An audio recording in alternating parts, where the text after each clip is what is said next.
सैनी। अमावस्या की काली रात थी। शहर से बहुत दूर एक निर्जर पहाड़ी के शमशान भूमि में उसने जमीन पर कुछ ज्यामितीय आकृतियां खींचकर उनमें मानव खोपड़ी, सिंदूर, नारियल, तेल, रक्त पुष्प और अक्षत रखे हुए थे। आंखें बंद करके वो मंत्र बुदबुदा रहा था। बीच बीच में वो खोपड़ी के ऊपर अक्षत, सिंदूर और पुष्प चढ़ाता तो खोपड़ी खुद ब खुद अपने स्थान पर कंपन करने लगती। उसे देखकर ऐसा लग रहा था वह किसी बहुत बड़ी शक्ति को सिद्ध करने का प्रयास कर रहा है। उसे इसी तरह साधना में लीन बैठे 4 घंटे बीत चुके थे। अचानक शमशान भूमि के आसपास का माहौल बदलने लगता है। अभी तक आसमान में चमकते तारे भी मानो अब डर से बादलों की ओट में दुबक गए थे। एकाएक वहां तेज आंधी चलने लगी, किंतु साधक पर उस आंधी का कोई प्रभाव नहीं पड़ा। उसके माथे पर चिंता या भय की कोई लकीर नहीं उभरी। आसपास के पेड़ इस भयंकर आंधी में टूट टूट कर गिर रहे थे, किंतु उसकी साधना की शक्ति ऐसी थी कि जमीन पर बिछा उसकी तंत्र साधना का एक भी सामान टस से मस नहीं हुआ। देखते ही देखते वहां मूसलाधार बरसात शुरू हो गई। साधक अभी भी लगातार अपने मंत्र बुदबुदा रहा था। आंधी और बरसात के साथ वहां का तापमान 0 जितना ठंडा होने लगा। एक लंगोट के अतिरिक्त उस साधक के शरीर पर कोई वस्त्र नहीं थे। हाड़ कपाती ठंड में भी वह भाव शून्य सा अपनी साधना में लीन था। ठंड से उसका शरीर नीला पड़ रहा था, किंतु उसके चेहरे पर अभी भी कोई भाव नहीं आ रहे थे। तभी वातावरण में एक साथ कई सारे प्रेतों के हंसने रोने की भयानक आवाजें गूंजने लगी। अब तो शमशान के दूसरे छोर पर गुप्त कैमरा लगाकर वीडियो रिकॉर्ड करते अनय के हाथ पांव भी ठंडे पड़ने लगे थे। उसने कैमरे में देखा तो उसे अब अघोरी साधक के आसपास बहुत सारी भयानक आकृतियां घूमती नजर आने लगी। इससे आगे रिकॉर्ड करने की हिम्मत अब अनय के अंदर नहीं बची थी। उसके हाथ पैर कपकपा रहे थे, लेकिन इस समय वो वहां से बाहर भी नहीं निकल सकता था, क्योंकि हर तरफ प्रेत घूम रहे थे और किसी भी सामान्य व्यक्ति का खुली आंखों से प्रेत देख लेना खून जमा देने के लिए काफी होता है।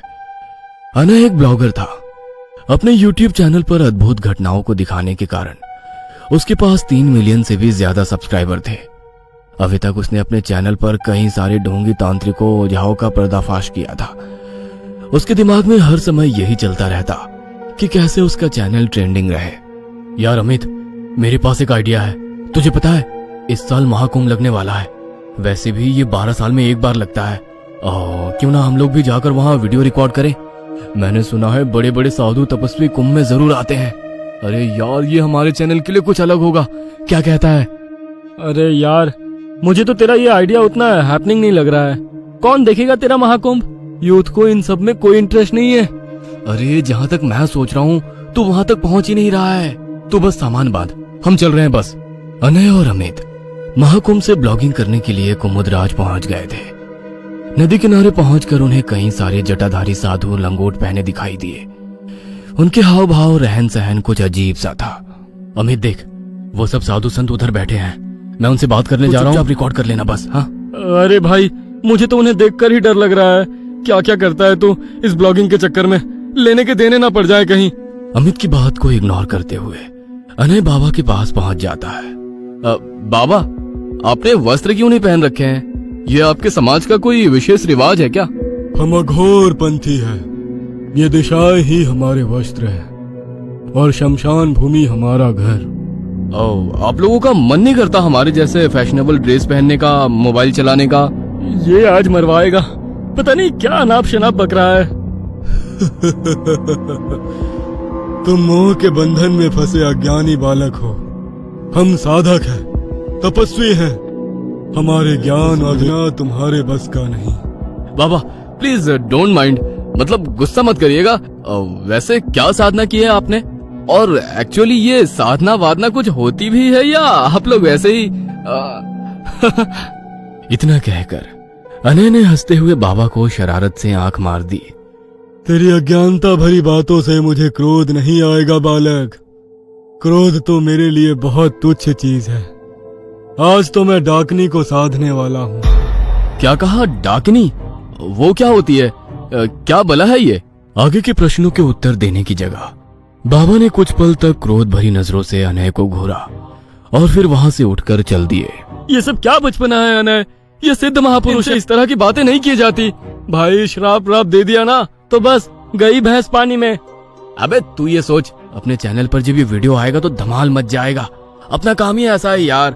और अब मैं यहीं रुकने वाला हूँ, आगे के एपिसोड्स भी यहाँ से शूट करके ही जाऊंगा। भाई मैं इन सब से बाहर हूँ, तू अपना देख ले। व्यू बढ़ाने के लिए मैं अपने धर्म का यूं मजाक नहीं बना सकता। और मेरा सजेशन मान, तू भी चल यहाँ से। अब मुझे तेरी जरूरत नहीं है, तू बस एडिटिंग का काम संभाल, वीडियो शूटिंग मैं कर लूंगा। क्या करने वाला है तू? आज रात को मैं बाबा का पीछा करूंगा और उसकी साधना करते समय वीडियो रिकॉर्ड करूंगा और पूरा भारत देखेगा कि डाकिनी कैसे सिद्ध होती है। अनय के सर पर बस अपने चैनल को ट्रेंड करवाने का भूत सवार था।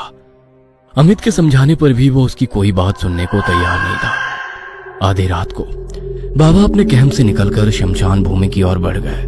अनय भी धीमे कदमों से उनके पीछे पीछे हो लिया। वहां पहुंचकर बाबा ने पहले अपनी पूजन सामग्री को मंत्रों से सिद्ध किया और फिर वे डाकनी मंत्र साधना में लीन हो गए। अनय के पसीने तो खोपड़ी को हिलता देखकर ही छूट गए थे, फिर भी वो हिम्मत करके वहां रुका हुआ था। अपने चारों ओर प्रेतों को यूं घूमता देखकर अनय को अब बहुत डर लग रहा था। उसका हलक भय से सूखने लगा था। एकाएक उसने देखा कि बाबा के सामने एक बहुत ही भयानक आकृति उभरने लगी। धीरे धीरे वो आकृति एक स्त्री में बदल रही थी। वो स्त्री तकरीबन 8 फीट लंबी थी। उसके खुले लंबे बाल हवा में लहरा रहे थे। स्त्री ने काले पारंपरिक वस्त्र पहन रखे थे और उसका काला लंबा आंचल दूर तक जमीन पर फैला हुआ था। उसकी आंखें बेहद डरावनी और लाल थी। उसके चेहरे के भाव इतने भयानक थे कि अब अनय के लिए वहां खड़ा हो पाना कठिन हो रहा था। अचानक उस स्त्री ने अनय की ओर चेहरा किया और क्रोध में उसकी ओर देखा। बिजली सी गति से वो अगले ही क्षण ठीक उसके सामने पहुंच गई थी। ये देखकर अनय के हाथों से कैमरा छूटकर नीचे गिर गया और वो डर से वहीं बेहोश हो गया। अगले दिन सुबह उसकी आंख खुली तो वो अमित के सामने होटल रूम में था। हो गई तेरी मसालेदार रिकॉर्डिंग पूरी या अभी भी कुछ बाकी है? और हाँ भाई, होटल आकर भी तो सो सकता था, शमशान में कौन सोता है? मजाक मत कर यार, जो मैंने कल रात देखा उसे बताने में भी मेरी आत्मा कांप रही है। तू बस देखे बिना कैमरे से पूरा वीडियो डिलीट कर दे। अबे कुछ रिकॉर्डिंग होगा तभी तो डिलीट करूंगा, कुछ नहीं है तेरे कैमरे में। अबे तूने सोने के अलावा कुछ किया है वहाँ या भूतों के साथ नाइट आउट करने में बिजी रहा? बस सुबह तक भी जब तू नहीं लौटा तो मैं चिंता में शमशान की ओर बढ़ गया। वहाँ जाकर देखा तो जनाब मुंह खोले पड़े हुए हैं। हो गया एडवेंचर ट्रिप या कुछ और भी बाकी है? अनय अमित की बात सुनकर गहरी सोच में पड़ गया था। ऐसा कैसे हो सकता है कि कैमरे में कुछ रिकॉर्ड ही नहीं हुआ? उसने तो सब कुछ रिकॉर्ड किया था। उसी रात फ्लाइट लेकर दोनों मुंबई लौट आए थे। रात के 3 बज रहे थे। अनय अपने कमरे में सोया हुआ था। तभी उसे अपने पैरों में कुछ सनसनाहट सी महसूस होने लगी। धीरे धीरे यह सनसनाहट पूरे बदन में फैलने लगी थी। अब यह सनसनाहट उसकी बर्दाश्त से बाहर हो रही थी। अनय ने झटके से चादर को दूर फेंक कर देखा। उसके शरीर पर 1-2 नहीं, सैकड़ों छिपकलियां रेंग रही थी। यह दृश्य देखकर अनय पूरी ताकत लगाकर चिल्लाया और मिनट के चौथाई हिस्से से भी पहले कूदकर बेड से नीचे उतर गया। चीखते हुए वो उन छिपकलियों को खुद से दूर भगा रहा था। उसके जिस्म का रोआ रोआ डर से कांप रहा था। अभी भी उसे लग रहा था जैसे उसके शरीर पर छिपकलियां रेंग रही हो। वह बेसूध होकर अपने जिस्म को खरोच रहा था। उसने अपनी टी-शर्ट और पजामा भी उतार कर फेंक दिया था। अचानक उसका ध्यान आसपास की दीवारों पर गया। ये कौन सी जगह है? मैं यहाँ कैसे आ गया? छी, इतनी बदबूदार गंदी कीड़े मकोड़ों से भरी जगह, लेकिन मैं यहाँ कैसे? मेरा दम घुट रहा है। यहाँ कोई है? कोई है? अनय अपने कमरे में ना होकर किसी अजीबोगरीब सी जगह पर था। दीवारें हर तरफ काई जमी थी। अंधेरे कमरे में जगह जगह से बदबूदार पानी टपक रहा था। आसपास असंख्य कीड़े मकोड़े रेंग रहे थे। अनय घबराकर यहाँ से वहां दौड़ रहा था, लेकिन वहां से बाहर निकलने का कोई रास्ता उसे नजर नहीं आ रहा था। धीरे धीरे आसपास घूरते कीड़े मकोड़े अनय के शरीर पर चढ़ने लगे थे।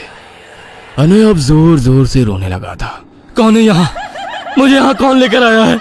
जाने दो मुझे, जाने दो। कांपते हुए वो वहीं जमीन पर बैठकर अपना सर घुटनों में छिपाकर सिसकने लगता है। अनय उठ यार, अनय उठ जा प्लीज। क्या हो गया है तुझे? ये क्या हाल बना रखा है? अनय अचानक ही नींद से उठा। उसके बदन पर नाम मात्र के ही कपड़े थे। शरीर पर जगह जगह नीले काले निशान बने हुए थे। उसके अंदर से गंदी बदबू आ रही थी। अबे रात में गटर में सोने गया था क्या? छी, इतनी गंदी स्मेल। अपने सामने अमित को बैठा देखकर फूट फूट कर रोने लगा। मेरे साथ कुछ हो रहा है यार, कुछ बहुत अजीब। अगर मैं तुझे बता भी दूं तो भी तू यकीन नहीं करेगा।